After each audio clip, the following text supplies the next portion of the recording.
Hello. Now, I wanted to just offer a couple of follow-on thoughts from reflection I put together a week or two ago on the subject of emulation, the kind of pop idol wannabe phenomenon.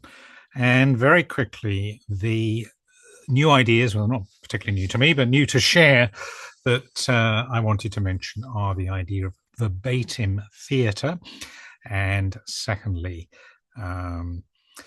this is one for folks who have a kind of spiritual belief, more esoteric, the idea of oneness and connection and channeling. So verbatim theatre is something I came across a few years ago when I was doing some work with an acting vocal coach. Really wonderful work. It is a form of theatre in which an actor attempts as faithfully as possible to mimic, to reproduce everything that they see in someone from real life. So it's usually someone, a personality or a historical character or someone like that, whether it's documented audiovisual reportage, if that's the right word, YouTube videos or whatever it is, where that person's mannerisms, their voice, the vocal intonation, just every single aspect that the actor can pick up on, and the precise words, and as much as possible faithfully recreating the situation that they were in, are used. So it's actually something that goes beyond perhaps a familiar acting technique, which is to draw, as I understand it, I'm not an actor, but to draw on resources within, deep feelings and so on. This is something which is really trying to closely study and reproduce as much as possible that person's experience, situation as it's understood.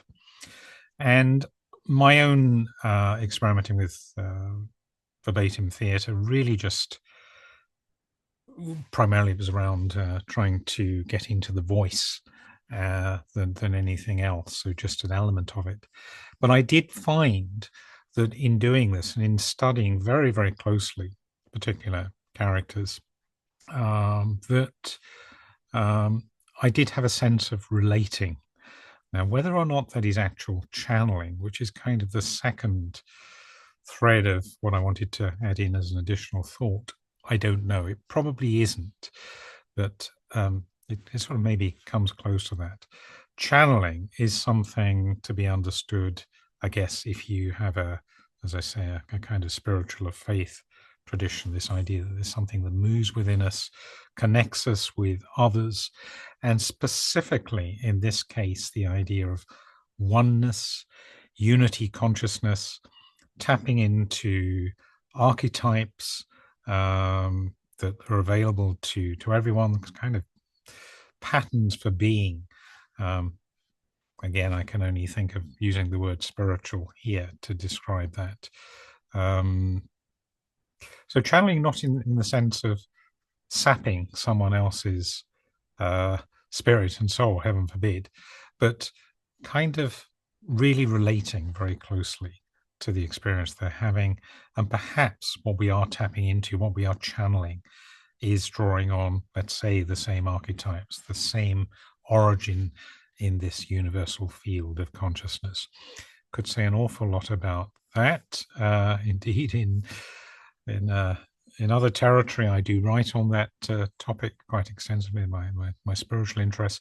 But just thought I'd mention it as a thought here, as a reflection around what can be, for me, a very powerful and helpful experience that comes out of this wannabe, the emulating idea, really being able to tap into something that is beyond myself, and I find it actually connecting with this universal field to some extent, at least. So, in a way, it's a kind of, I hesitate to use the word spiritual practice, but it is a way of allowing the soul to connect with something beyond, as it were, the boundaries of our own bodies, physical bodies, and so on.